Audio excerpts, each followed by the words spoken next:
아, 오늘 제목은 주보에 나와 있듯이 때론 못한 것이 가장 잘한 일이 되고 실패한 일이 중요한 일이 된다입니다. 제목은 곧 내용이에요. 그죠? 네. 이 제목에 부제가 있습니다.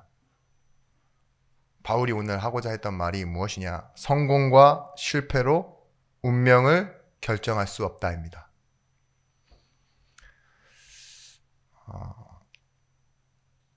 바울이 로마서 9장에서부터 10장 그리고 11장 들어오면서 1절에서부터 바로 뭐라고 하죠? 그러므로 내가 말하노니 하나님이 자기 백성을 버리셨느냐? 그럴 수 없느니라 라고 말하고 있습니다. 로마서 한 장 한 장이 굉장히 내용이 많은데 9장, 10장, 11장에 계속 끌어올려서 말하는 게 뭐냐? 이스라엘의 구원이에요. 이스라엘은 그러면 앞으로 어떻게 될 것인가?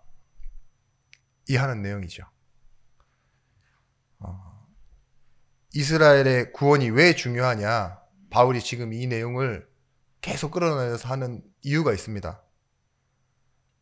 이 이스라엘의 구원이 문제되는 것은 예수 믿기를 거부해서 망했는가? 라는 아주 중요한 신앙적이고 신학적인 질문을 던지고 있기 때문입니다. 어떻게 보면 이 내용을 제대로 이해한다, 오해한다, 신앙의 이해와 운명이 걸린 내용입니다. 그래서 오늘 여러분들이 조금만 집중해서 좀 답을 얻으셨으면 좋겠어요. 그러면 내가 가진 답은요, 분명히 답이 없는 어떤 사람에게 중요한 시간표가 될 것입니다. 제가 말씀을 준비하고 나서 힘이 너무 나더라고요. 아, 그렇지. 무릎 탁, 이마 탁 치면서, 그래, 맞아. 힘이 너무 나고, 하나님이 계속 저희 강단에, 그리고 제 개인의 시간표에 이렇게 제가 뭔가 신앙적인 사춘기도 걷고, 말씀 전달하는 데 있어서 어떤 때는 이런 게 있었어요. 강단에서는 여러분들이 힘을 얻으셔야 합니다 하면서도 돌아가서는 제가 힘이 제일 많이 빠지는 그런 아이러니한 상황 속에, 그런 모순되는 삶 속에 있었는데, 제가 왜 그럴 수밖에 없었는지와 제가 어떤 틀린 눈을 뜨고 우리 성도들을 바라보고 있었고 세상을 바라보고 있었는지 그런 부분들을 좀 찾게 되었습니다. 그래서 앞서 여러분들 한번 생각해 보셨으면 좋겠어요. 여러분들도 문제라고 생각하는 부분이 맞을 겁니다.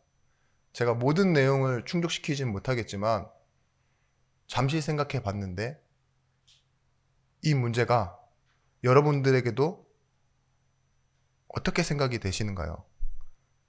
지금 한국 세계교회와 한국 세계교회가 아니죠. 세계교회와 한국교회죠. 세계교회와 한국교회가 많은 부분에서 실패한다라고 보고 있습니다. 그렇게 평가합니다. 그런데 그 근거와 기준은 무엇입니까? 옛날엔 잘 됐으니까? 또 앞으로 불안하니까? 많은 문제들이 일어나고 있습니다. 대형 교회들의 세속의 문제, 또 그 안에서 일어나는 목회자의 윤리 문제, 교회가 교회끼리 싸우는 것도 문제가 되는데 교회 안에 교회를 일부러 무너뜨리기 위해 들어와 있는 타 종교단체들, 그리고 교회들끼리 계속 분열하잖아요. 지금 우리가 알고 있는, 여러분들은 한국교회연합체의 이름을 다 알고 계십니까? 계속 바뀝니다. 들어오고 나가고 한기총, 한기호연, 많은 것들이 있습니다. 그런데 이 문제를 해결하자고 외치는 사람들도 저는 보게 되고요. 그런 사람들은 굉장히 열정적이고 뜨겁습니다. 또 반대편에 말리시는 분들도 굉장히 열정적이고 뜨겁습니다. 그런데 아직 답을 내지 못한 좀 미온적인 분들 내지는 방관하고 계신 분들, 뭔가 어디로 움직이려고 준비하고 계신 분들, 아직 선택을 못했다 이거죠. 눈치 보는 사람들, 그런 사람들이 있습니다. 근데 이 사람들이 왜 이렇게 되었겠습니까? 어떤 교회는 열심을 가지고 일하는 교회가 아직 정말 있습니다. 목회자의 대부분들은 미자립 교회 목회자라고 해도 맞아요. 우리 한국 교회의 미자립 교회가 90%가 넘으니까요. 그렇죠? 그런 분들은 하루하루의 인생 속에서 매일 고민해요. 이미 인생을 걸었습니다. 그리고 어떤 중직자들은 아직도 선교에, 교회 행정에, 헌금에 모든 걸 내어놓고 하시는 분들이 있어요. 성경에서만 나오는 얘기가 아니라 실제 우리의 삶에 있다니까요. 근데 그런 얘기는 오히려 광신도 얘기하듯이 얘기하고, 사람이 원래 조금 자기 삶 돌보지 않고 좀 무능해서 내지는 너무 순수해서 그렇게 한다라고 착각하는 사람도 있습니다. 원인이 무엇이겠습니까? 물론 괜찮은 사람들도 있는데 이렇게 한국 교회야 세계 교회에 일어나는 많은 문제들 있잖아요. 변해가는 일들, 원인이 무엇이겠습니까? 제 개인적인 스스로 말씀 없이 이렇게 답을 내봤습니다. 자격 없는 목회자 분명히 있어요. 무분별한 목회 안수 행위 이런 것 때문에요. 막 3개월 만에 목사가 나오기도 하는 그런 부분도 있잖아요. 또 타 종교 이런 것들이 너무 잘 일어나니까 비슷해져 가는 거죠. 평준화되어져 가고, 교회도 이 흐름 속에 들어가서 타 종교와 다를 바 없이 되어지는 세속화 문제, 그게 원인이라고 생각하기도 하고요. 또 성경 안에서 있는 내용이지만 역사의 한 사이클입니다. 언젠가 부흥이 일어나면 쭉 가라앉는 그런 시간표도 있잖아요. 너무 대형화되다 보면 어두운 부분, 가려지지 않는 부분들이 생기기도 하니까요. 그리고 교회는 문화적인 고립도 만났습니다. 왜냐, 다른 건 너무 빠르게 일어나는데 정보도 너무 빠르게 일어나고, 예전에는 밤에 12시에 이렇게 TV 꺼지고 나서 애국가 나오고 나면 다 자잖아요. 그러면 누가 카톡을 합니까? 아무것도 없잖아요. 소 울음소리 듣다가 자고 닭 울음소리 듣고 깨고, 그 다음날 교회에 가면 말씀이 새롭게 들리고 이런 데지만, 지금은 그렇지 않잖아요. 밤 늦게까지 뉴스, 홈쇼핑 뭐 별거들이 다 나오고 영화보다 자는데, 어제 본 영화 내용과 오늘의 말씀의 내용은 너무 안 맞아, 이럴 수도 있잖아요. 이와 더불어 성도들도 서로 아는 것, 생활, 살아온 배경, 많은 것들 있기 때문에, 모르는 것 때문에 실수하기도 하지만 아는 것 때문에 서로를 무시하고 그렇게 교회 안을 살아갑니다. 이런 문제들이 성도 개개인들에게는 어떻게 와 있다라고 저는 생각하느냐, 먼저는 전도가 안 된다라는 생각이 다 우리 안에 고착되어 있을 것 같아요. 나는 믿는데 내 주변 가족은 믿을 수 없는 상황 아니냐. 나는 은혜로 구원받았는데 다른 사람들은 그 은혜를 들을 수 없는 기회조차 없다, 그런 생각하지 않으십니까? 교회가 수준이 너무 낮다라고 생각할 수도 있어요. 왜냐, 내가 아는 지식 경험보다 자꾸 와서 보면 못해요. 미달이야, 교회는. 어쩔 수 없이 그럴 때가 많잖아요. 그리고 우리 교회만 평균이 아니라 다른 교회, 주변 교회, 교회에서 상처받은 사람의 얘기를 듣다 보면 내가 믿음이 없으면요, 그런 교회도 있어 라고 하면서 자꾸 정보만 쌓여요. 그러면서 걱정하죠. 나는 앞으로 어떻게 해야 될지 모르겠다라는 생각 갖고 있는데, 우리는 어쩔 수 없이 순간순간 새로 생겨나는 문제들에 영향을 받게 됩니다. 그리고 휘말리게 될 수도 있죠. 전 여기서 여러분들에게 질문하고 싶습니다. 우리는 과연 망해가는 교회, 비전 없는 교회의 성도일 뿐입니까?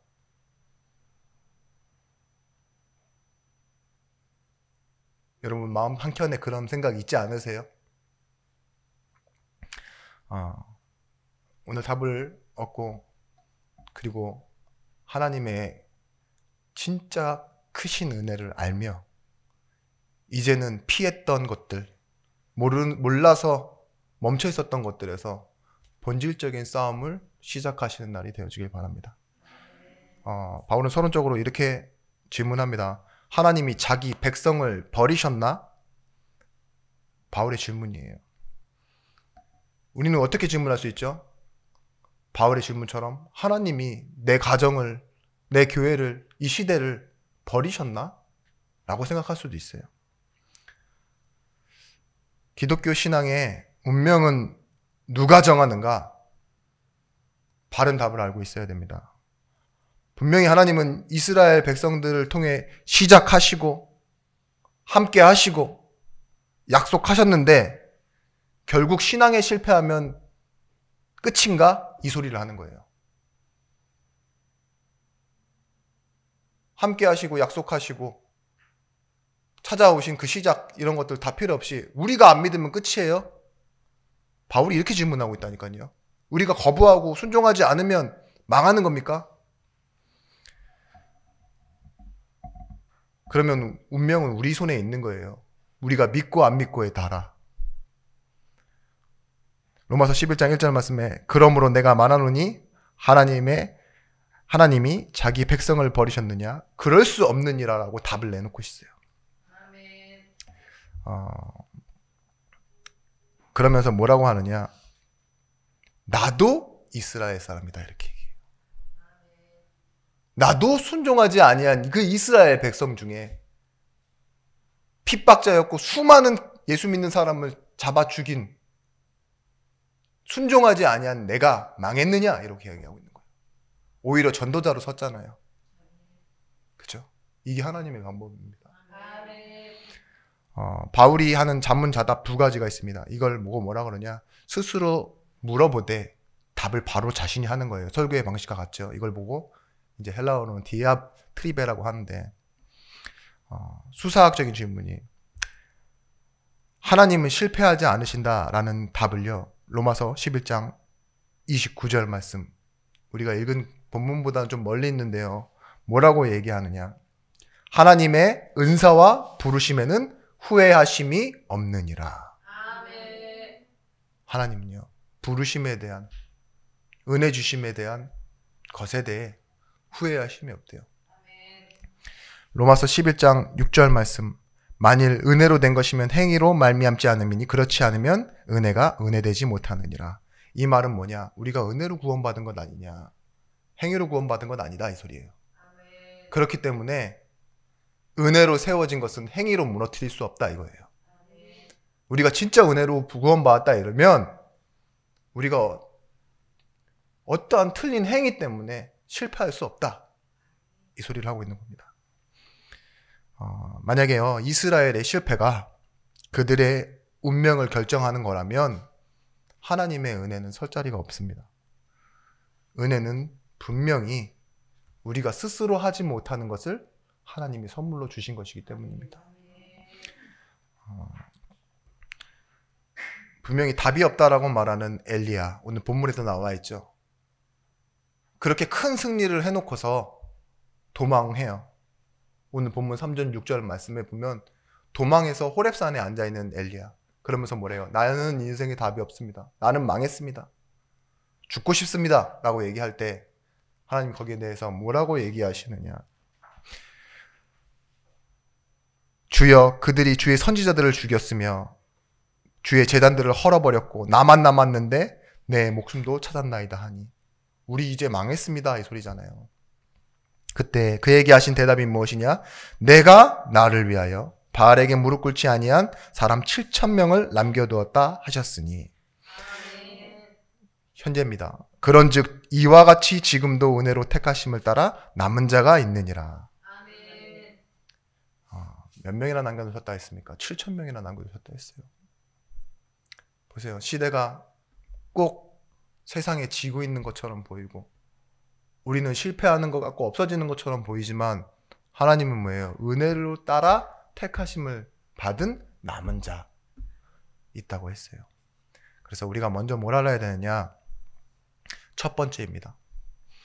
이전에 있었던 이스라엘, 결국 지금의 나죠. 지금의 나의 실패는 실패가 아니다라고 알고 계셔야 됩니다.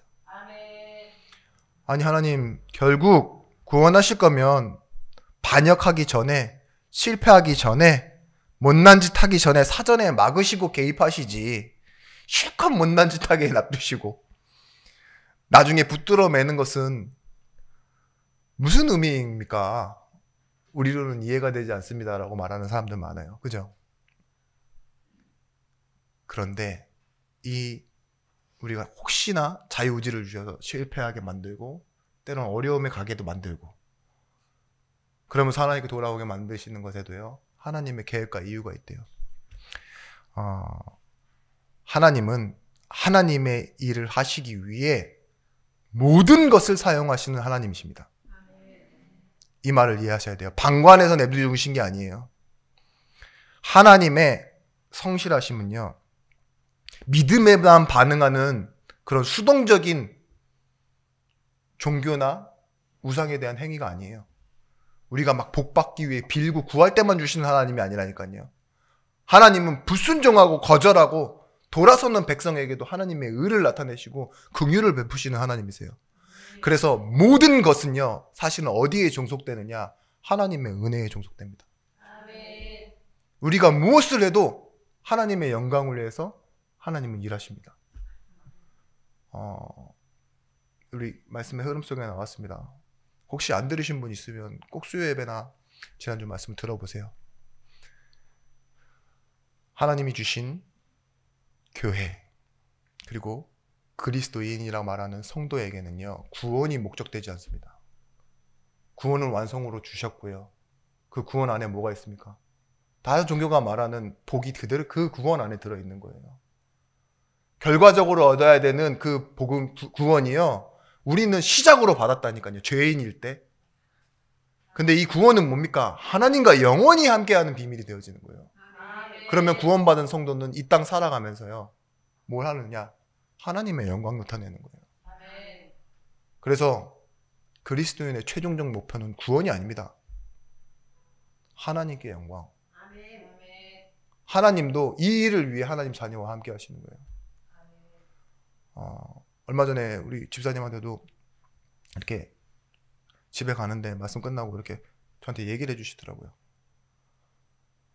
어떤 분을 만났는데 예수를 제대로 믿었던 사람 같아요. 제대로 믿었고, 그래서 신학적으로도 많은 걸 알고 교회를 안다라고 말한대요. 구원의 교리를 다 알고 있대요. 그리스도가 어떤지 그런 것들을 행하셨는지 아는 것 같대요. 그래서 전 괜찮아요. 근데 지금은 뭘 아냐? 이제 절에 가셔서 많은 그런 그 내용들을 알고 거기 아주 심취해 있대요. 그러면서 그분이 내신 답은 뭐냐? 비슷하다라고 답했대요. 맞을 거예요, 아마. 그렇죠? 대충대충이 아닌, 답이 없어서 방황한 게 아닌, 이것도 알고 저것도 알면 비슷하다가 맞을 겁니다. 그런데 다른 게 있다니까요. 한쪽에서는 구원을 이루고 이쪽에서도 구원을 이루는 거라면 비슷해요. 근데 하나님은 그게 아니라니까요.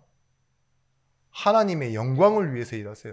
그것 때문에 죄인을 용서하시고 자녀 삼으시는 하나님의 영광이 어디에 들어가 있습니까? 구원 안에 들어가 있는 거예요.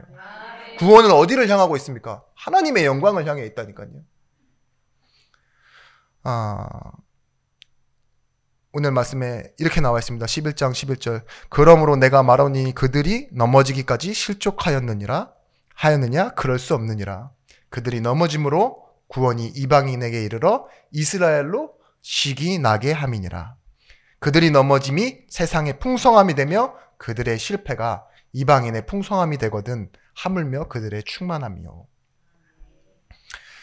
그들이 잘못한 것으로 우리에게 복을 주었다 이래요. 그들이 넘어짐으로 이방이 복을 받게 되었대요. 잘못한 것으로 좋은 것을 이루었다. 이렇게 얘기하고 있어요. 이게 무슨 말입니까? 우리의 완악함과 실패도요, 하나님의 구원을 목적으로 하는 은혜의 능력으로의 밑으로 들어가 종속된다 이거예요. 이스라엘이 실패하고 거부해버렸는데 하나님은요, 이방인들을 향해서 풍부하고 풍성하게 하셨대요.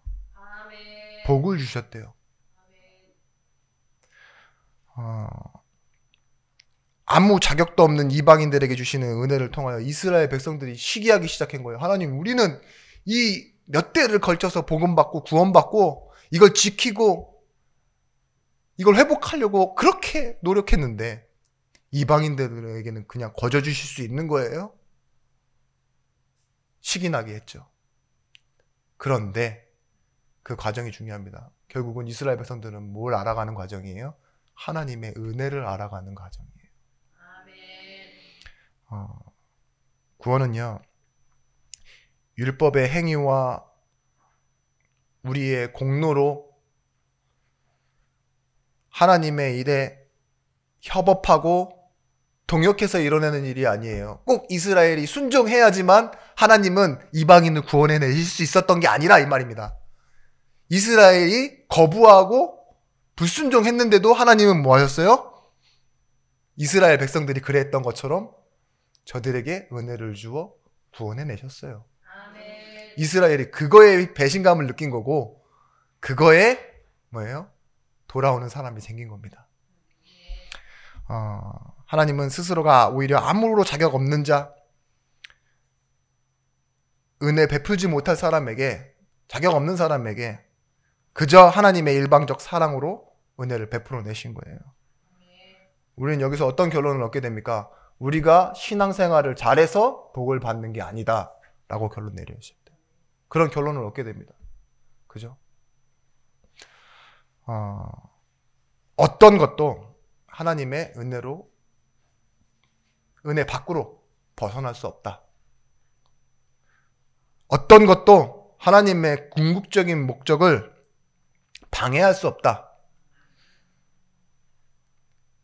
필립 얀시라는 분이요, 하나님의 놀라운 은혜, 놀라운 하나님의 은혜라는 그 책에서요, 은혜를 이렇게 설명합니다. 두 가지인데요. 첫 번째, 은혜란 하나님의 사랑을 더 받기 위해 할 수 있는 일이 아무것도 없다는 것이다. 우리가 더 보탤 필요가 없는 거예요. 그게 하나님의 은혜예요. 두 번째, 은혜란 또 무엇으로도 하나님의 사랑을 약화시킬 수 없다는 뜻이다. 우리가 불순종하는 행위가 하나님의 사랑을 약화시킬까요? 아니요. 우리의 못난 행동이나 잘못된 선택이 하나님의 사랑을 약화시키나요? 그래서 우리 하나님 벌 주시나요? 아닙니다. 이런 말을 들으시면 마음속에 좀 뭔가 기쁨과 즐거움보다는 기회가 많이 자리 잡고 계신 분들은 오히려 힘 빠져요. 이러면 책임이 없는데 우리한테 이런 생각하지 않으세요? 책임이 필요 없잖아. 그러면 좀 모호하게 만드는 부분이 더 많아지는데, 그죠? 쉽고 편한 게 더 어려워진다니까요. 야, 니는 그렇게 했으니까 하나님이 잘 안 주시는 거야, 이렇게 말할 수 있는 그런 게 없어져요, 근거가. 그죠? 그런데 우리가 답을 가지셔야 됩니다. 작가적인 시점으로 보셔야 돼요. 로마서 9장에 보시면 하나님이 바로 왕을 택하셨다고 그러잖아요. 바로 왕을 세워서 뭐 하셨다고요? 내가 이 일을 위하여 너를 세웠으니 곧 너로 말미암아 내 능력을 보이고 내 이름이 온 땅에 전파되게 하려 함이라 하셨으니. 아멘. 하나님 바로를 세우셨대요. 그리고 그렇게 쓰셨대요. 이 말이 뭘까요? 앞서 말씀드렸던 것처럼 작가적인 시점이 필요합니다. 영화가 막 이렇게 진행되고 있어요. 막 촬영하고 있는데 주인공이랑 다 와 있단 말이에요, 지금. 근데 악역이 안 와 있어. 그러면 악역 중요하지도 않아. 엑스트라야 원래. 좀 있으면 죽어. 이러니까 빼고 시작합시다. 이래갖고 영화를 찍으면 그 영화가 재미있을까요? 아니요. 완성도가 떨어져요. 만약에 좀 어려운 부분입니다. 하나님이 하나님의 일을 하려고 바로를 완악하게 하였다 이 말이에요. 이 내용은 제가 앞전에 말씀드렸습니다. 좀 길기 때문에 그냥 지나가겠습니다. 그런데 우리의 초점은 여기로 가야 됩니다. 바로가 있는 덕에 이스라엘이 풍부해지지 않았느냐라고 말하고 있어요. 구원을 목적하고 계시는 하나님의 영광이 더 크게 잘 드러나지 않았느냐 이 얘기하고 있는 겁니다.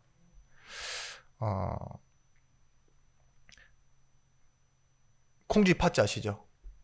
근데 콩쥐가 엄청 구박을 당하고 팥쥐로 인해서 뭐 여러 가지 부당한 불편한 일들을 많이 당해요. 근데 뭐 아주 팥쥐가 엄청 괴롭히잖아요. 그러니까 나중에 콩쥐가 그 감사 마을의 원님이라고 그러죠. 그분을 만났을 때 그 내용이 자체가 재밌어지는 거예요. 팥쥐가 있어서. 없어요. 콩쥐만 있어요. 괜찮은 여자야. 근데 어느 날 보니까 잘생긴 원님이랑 와서 결혼했어. 이렇게 평범한 얘기가 어디 있습니까? 어려움 한참 당하다가 막 나중에는 이런 일이 있었는데 나중에는 물에 빠지기까지 하죠. 근데 뭐예요? 원님이 이 사람이랑 결혼하고 나서 이제 팥쥐까지 용서한다. 뭐 이런 내용까지 가니까 얼마나 얘기가 풍성하고 아름답습니까? 그런 거랑 똑같다니까요. 하나님이 이스라엘 백성들을 뚝딱 건져낸 게 아니라 보냈는데 10가지 재앙 꽉꽉 들어차죠. 바로가 왜 바로로 세워질 수 있었느냐? 이집트의 왕이잖아요. 그 큰 나라의 파라오라는 신으로 서 있는 사람이잖아요. 그러니까 악역으로는 제격이야. 그래서 뭐예요? 하나님이 하나님의 영광을 나타내시기 위해 바로라는 한 역할을 들어 쓰셔서 그렇게 반대했지만 하나님은 하나님의 능력과 하나님의 신실하심을 구체적인 하나님의 사랑을 나타내셔서 그죠? 보여줄 수 있었다 이 내용입니다. 여러분 이스라엘의 실패 속에 무엇이 담겨 있었습니까? 계속 구약에 보시면 하나님의 일하심이 담겨 있었어요. 불순종해서 망한 것이 아니라 하나님은 그때도 일하고 계신다를 하나님은 계속 보여주신 거예요. 근데 우리는 그 초점을 작가적인 시점에서 보지 않고 뭐라고 생각하죠? 쟤는 절에서 망했어라고 보잖아요. 아닙니다. 하나님은 이스라엘이 실패할 때도 포로됐을 때도 속국되었을 때도 돌아오게 하시는 회복시키시는 하나님이시란 걸 우리가 봐야 합니다. 그래서요 우리는 두 번째 은혜의 현재성을 놓치지 마라. 그 말은 뭡니까? 지금이란 소리입니다.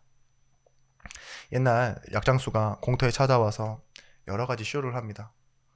막 이로 막 차를 끌어버리고 강목으로 몸에 붙여갖고 막 부수고 박치기 하고 그 다음에 뭐 하죠? 다 한 다음에 갑자기 애들은 가라 이럽니다. 왜냐? 돈 있고 뭔가 살 수 있는 사람만 오라 이거죠. 약 팔 거니까 지금부터. 근데 한 가지 약장수의 공통점이 뭔지 아십니까? 그 약을 남에게 팔기 위해서 가져와서 좋게 얘기하지만 정작 자신은 집에 돌아가서 먹지 않습니다. 지금 그게 교회의 모습일 수도 있어요. 그게 목회자의 모습일 수 있어요. 그게 여러분의 모습일 수 있다니까요. 가정에서. 자기도 신뢰하지 않으면서 자기도 믿지 않으면서 팔기 위해 믿게 하기 위해 계속 뭔가 보여주려고 그래요. 행위를. 나 잘 되고 있어. 증명하려고 하고. 그게 더 큰 실패 아닙니까? 응답만 받으려고 하는 신앙생활. 사람 앞에서 뭔가 증명되어지고 내가 하는 행위에 대해서 내가 교회 가는 것에 대해서 뭔가 조금 인정받고 싶어하는 그렇지만 정작 나는 교회에 와서 기쁨을 모르는 사람. 그런 모습으로 우리가 살아가고 있지 않습니까? 예수님이 우리가 죄인일 때 오셨습니다. 지금도 그렇습니다. 나를 위해 2000년 전에 죽으셨어요. 될지도 안 될지도 모르는 나를 위해 2000년 전에 죽으셨다니까요. 완료된 운명을 우리에게 적용하셨다 이 소리예요. 구원이란 게 그런 거예요. 내 운명은 내가 어떻게 선택해서가 결정나는 것이 아니라 완료된 운명을 우리에게 적용하셨고 역사적 완료 지점으로 끌고 가시는 거예요. 아멘. 우리가 믿고 이루어야 하는 구원이 아닌 뭐예요? 완성된 구원을 주셨다 이 소리입니다. 그래서 우리는 이 완성된 운명을 가지고 뭐 하는 거냐? 믿음에 서는 자리, 믿음이 서는 자리에 서 있는 거예요. 그게 어딥니까? 교회고 내가 교회며 현장으로 가는 겁니다. 복음을 믿음은요, 하나님이 우리를 찾아오신 결과를 아는 겁니다. 로마서 10장 1절에서부터 3절 말씀에 형제들아 내 마음에 원하는 바는 하나님께 구하는 바는 이스라엘을 위함이니 곧 그들로 구원을 받게 하려 함이라. 내가 증언하노니 그들이 하나님께 열심히 쓰나 올바른 지식을 따른 것이 아니니라. 하나님의 의를 모르고 자기 의를 세우려고 힘써 하나님의 의에 복종하지 아니하였느니라. 뭐요? 잘못된 지식을 갖고 있으니까 자기 의를 세우려고 하나님을 부정해버렸대요. 하나님의 말씀을 따라가지 않는데요. 그게 우리의 모습입니다. 믿음은요, 하나님이 우리에게 찾아오는 방식이에요. 그 믿음, 우리가 믿는 그 의식적인 믿음, 지식으로 아는 믿음 말고요, 하나님의 믿음은요, 우리를 찾아오시는 거예요. 그게 복음입니다. 죄인을 자녀 만들기 위해 십자가에 매단 것, 그걸 보고 성경에서 뭐라고 적혀 있느냐? 믿음이라고 적혀 있어요. 자기 아들을 보고 십자가에 가서 죽어! 내 자녀들 찾기 위해. 그걸 보고 뭐라고 했냐? 하나님은 믿음! 이렇게 설명하셨다니까요. 우리의 의는 뭐냐? 하나님과 관계된 의. 우리가 이런 하나님을 알고 믿고 하나님을 찾는 거예요. 하나님이 우리에게 오신 게 뭐라고요? 믿음, 복음이라고요. 우리 또한 하나님을 찾는 것, 그게 뭡니까? 그게 예수 그리스도 복음이에요. 그 의로 우리는 연결되어져 있는 겁니다. 우리가 어느 순간부터 예하고 아멘하고 순종하고 결단하는 것이 믿음이라고 우리 마음속에 딱 들어와 버리게 된 이후로요,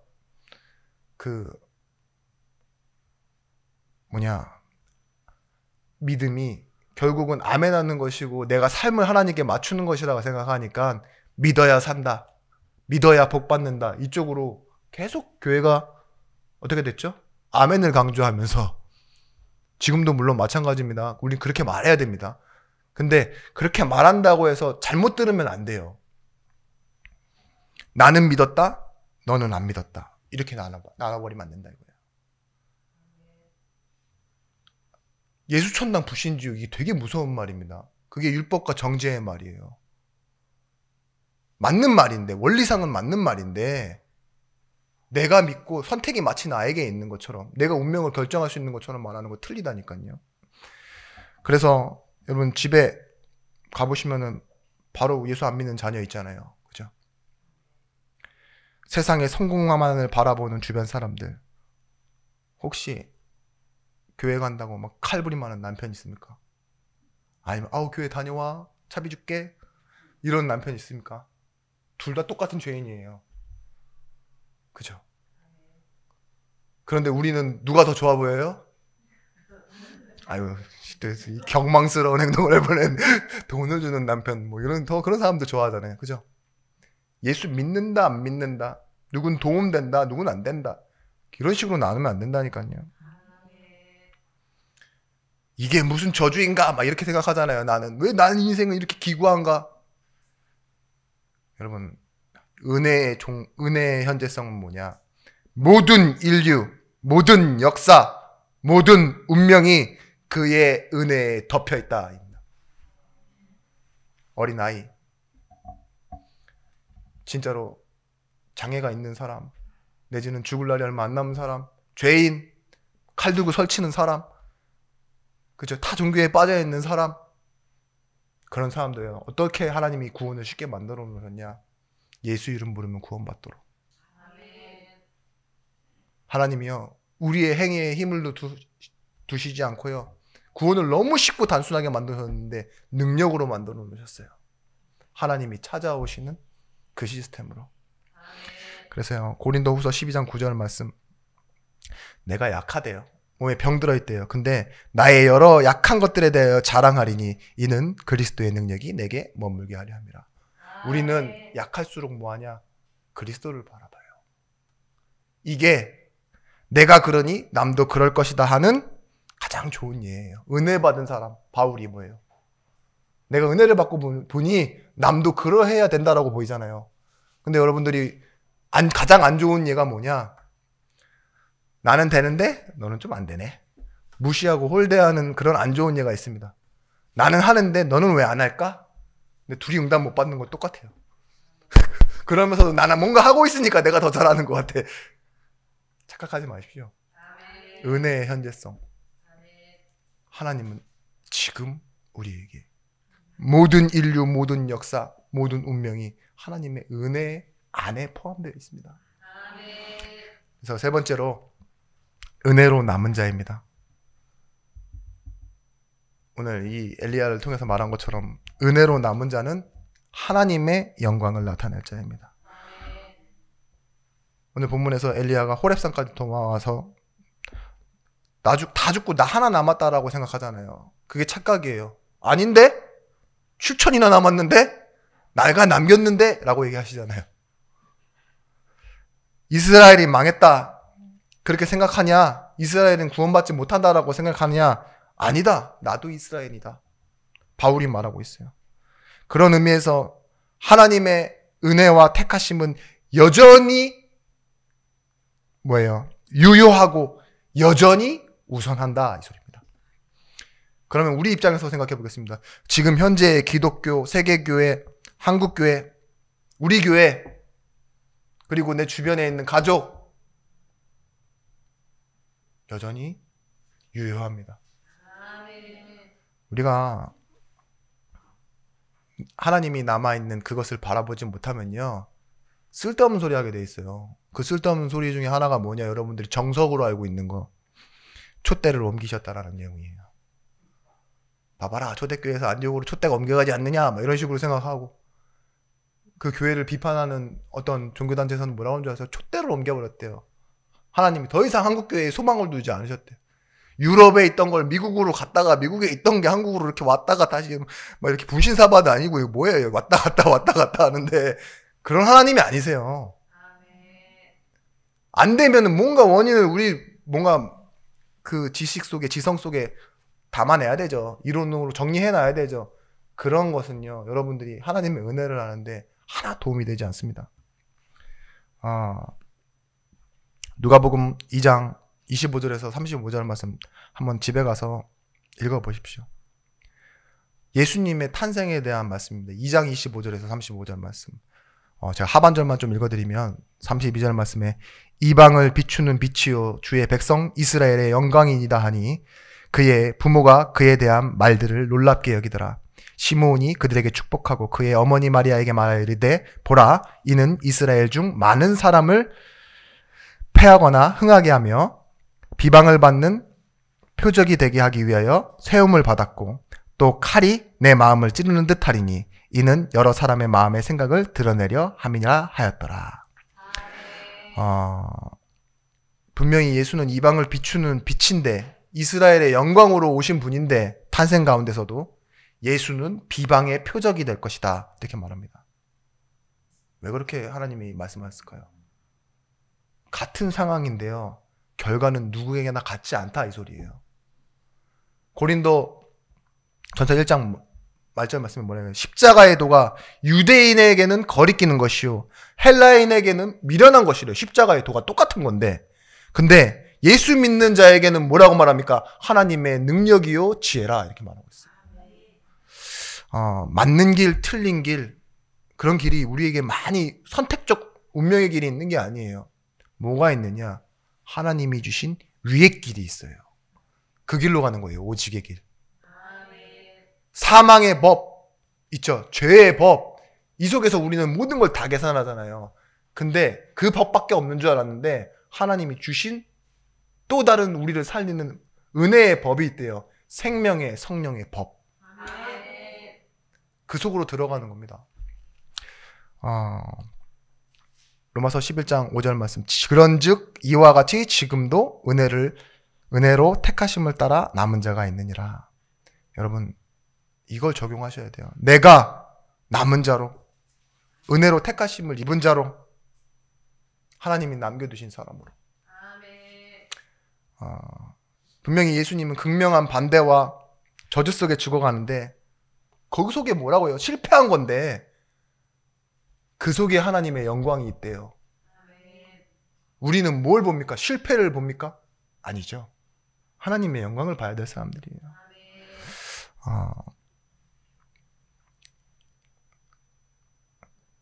원래는 이스라엘이 잘못했으니까 벌을 받아야 된다라는 것이 맞다면 바울이란 사람은 없어야 됩니다. 공의만 있었다면 긍휼로 자비로 은혜 받은 바울 같은 사람은 없어야 돼요. 자책하는 것, 분노하는 것, 이것이요, 우리에게는 뭘로 바뀌어야 되느냐? 사실 보면 남겨져 있는 게 있어요, 우리 안에. 그게 뭐냐? 은혜로 바뀌어야 돼요. 잘했을 때보다 어떤 때? 못했을 때 은혜가 더 크다. 아멘. 그래서요, 우리 안에 사울도 있고 바울도 있어요. 과거의 사울, 그리고 미래의 전도자 된 바울. 같은 이름인데, 그죠? 자기가 자기 스스로를 다르게 부르잖아요. 우리가 남은 자 사상이라고 하는 그 남은 자, 그루터기라고 그러죠. 이사야 6장 14절에 그 중에 10분의 1이 남아있을지라도 그마저 황폐하게 되어버릴 것이나 하나님은 뭘 주시겠다고 했어요? 남겨진 자. 아멘. 있어야 할 위에 잎이 있어야죠, 나무는. 그죠? 그리고 가지가 있어야 되고 몸통이 있어야 되는데 그거 다 잘려나가면 그게 무슨 나무입니까? 아무것도 없는 건데, 근데 하나님은 이 땅에 거룩한 씨로 스탬프 밑에 있잖아요, 그루터기. 이 렘넌트를 주시겠다고 했다고요. 근데 이것으로 인해 모든 게 다 살아난대요. 자, 남은 자 사상의 가장 중요한 건 뭐냐? 그리스도예요, 그리스도. 아멘. 그리스도가 남은 자로 오신다는 거예요. 아멘. 그리고 이 남은 자 어디에서 나와 있냐? 첫 번째로 창세기 6장 8절에 나와 있습니다. 전 세계를 완전히 다 쓸어버리잖아요. 지면에 있는 모든 것을 쓸어버릴 때 창세기 6장 8절 말씀에 뭐라고 하죠? 그러나 노아는 은혜를 입었더라.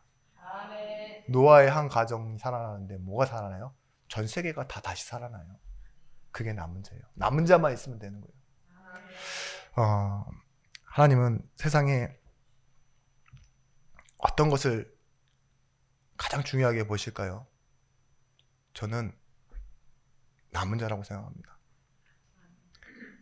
분명히 하나님의 성품은 이렇게 나타내고 있어요. 상한 갈 때 꺾지 않으시고 꺼져가는 등불 끄지 않으신다고. 하나님은 원래 그런 성품을 가지신 분이에요.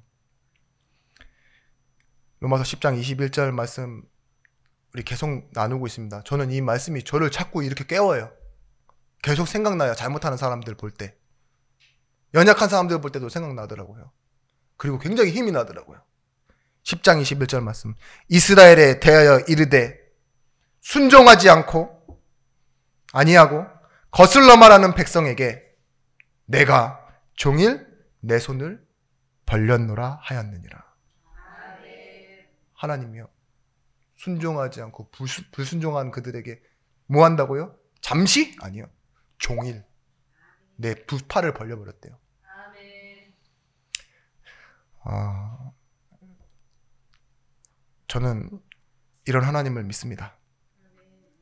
탕자가 돌아올 때 모든 걸 다 준 걸 다 잃어버리고 돌아오는데 아직 서가 길고 먼데 아무도 알아보지 못할 저곳에 있는데 문 밖에 나와서 기다리시는 아버지가 뭐 했다고요? 달려 뛰어가는 거예요. 자기 아들 돌아온다고. 그게 아버지의 마음이라니까요. 예레미야 애가 3장 22절 말씀. 여호와의 인자와 긍휼이 무궁하심으로 우리가 진멸되지 아니하리이다. 예레미야 애가 4장 27절 말씀. 여호와께서 이와 같이 말씀하시기를 이 온 땅이 황폐할 것이나 내가 진멸하지는 아니할 것이며. 아멘. 예레미야입니다. 5장 18절 말씀에 여호와의 말씀이니라 그때에 내가 너희를 진멸하지는 아니하리라. 이 말은 뭘까요? 하나님은요 꼭 남기신다고요.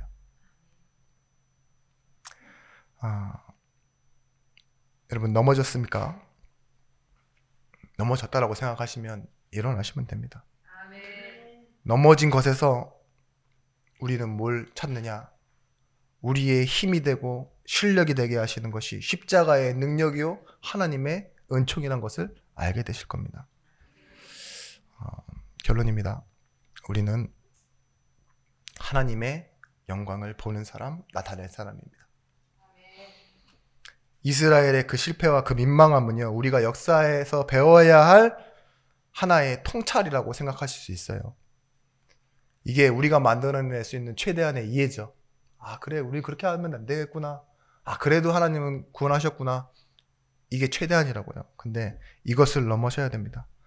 우리는 하나님의 능력과 은혜를 이해할 수 없는 자입니다라는 자리까지 나와야 돼요. 하나님을 인정해드리는 자리. 그걸 보고 뭐라 하느냐? 찬송과 예배라고 합니다. 여러분, 하나님을 찬송하셔야 됩니다. 그게 하나님의 영광을 높여드리는 겁니다. 지금의 남은 자, 나의 교회입니다. 남은 자, 남은 교회. 이게 하나님께 소망을 두는, 하나님께 영광을 바라보는 방법입니다. 그리고 또 남은 것이 있습니다. 그것이 뭐냐? 남은 나의 일. 내 일 해야 되잖아요. 앞으로 남은 시간. 그리고 얼마 남지 않았다. 많이 남았다. 이렇게 생각하실지 모르지만 내일은 몰라요. 근데 내가 이 땅을 살아가는 남은 시간 있죠. 남은 시간에 나의 일. 이것이 하나님 앞으로 갈 수 있도록 여러분들 하나님의 영광을 바라보셔야 됩니다. 아멘. 마지막으로 내가 할 수 있는 힘 있죠. 힘. 남은 힘. 이거는 또 다른 의미입니다. 지금 내가 가지고 있는 게 다 쓰고 남은 이런 기초 체력이 아니에요. 나의 남은 힘은요, 하나님이 내게 주실 미래의 힘이에요. 아멘. 그 힘을 공급받으셔야 돼요. 이것만큼은 미래적인 겁니다. 그래서 하나님이요, 여러분에게 5력을 주실 겁니다. 5가지. 영력, 지력, 체력, 인력, 경제력. 이 힘을 가지고 여러분들이 승리하시길 바랍니다. 여러분, 하나님의 성품 걸고 하나님은 이렇게 얘기하십니다. 나의 인자와 긍휼은 끝이 없다 이래요. 그래서 시에도 이렇게 나오잖아요. 그 인자와 긍휼이 무궁하심으로 아침마다 새롭다 이렇게. 하나님이 이 역사와 고난을 뚫고 아침마다 우리를 찾아오신대요. 로마서 11장 우리 33절에서부터 36절의 말씀 읽고 마치도록 하겠습니다. 오늘 본문과 좀 약간 뒤에 있는 구절인데요. 이게 바울의 결론이에요. 로마서 11장 33절 말씀, 36절 말씀.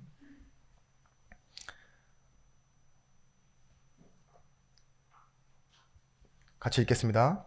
깊도다 하나님의 지혜와 지식의 풍성함이요 그의 판단은 헤아리지 못할 것이며 그의 길은 찾지 못할 것이로다. 누가 주의 마음을 알았느냐? 누가 그의 모사가 되었느냐? 누가 주께 먼저 드려서 갚으심을 받겠느냐? 이는 만물이 주에게서 나오고 주로 말미암고 주에게로 돌아감이라. 그에게 영광이 세세에 있을지어다. 아멘. 이게 기독교 신앙입니다. 예수를 보내신 우리 하나님이 나의 아버지십니다. 예수 안에 이루실 때요, 그 죽으심 속에 뭘 담아 놓으셨냐? 부활하심을. 그리고 모든 성도의 운명을 묶어 놓으셨습니다. 그래서 우리는 누굽니까? 의인이요, 자녀요, 미래로 전도자입니다. 이것이 나의 운명입니다. 이 하나님의 긍휼에, 하나님의 영광에 우리의 인생의 운명을 걸고 승리하는 증인들 되시길 바랍니다. 기도하겠습니다.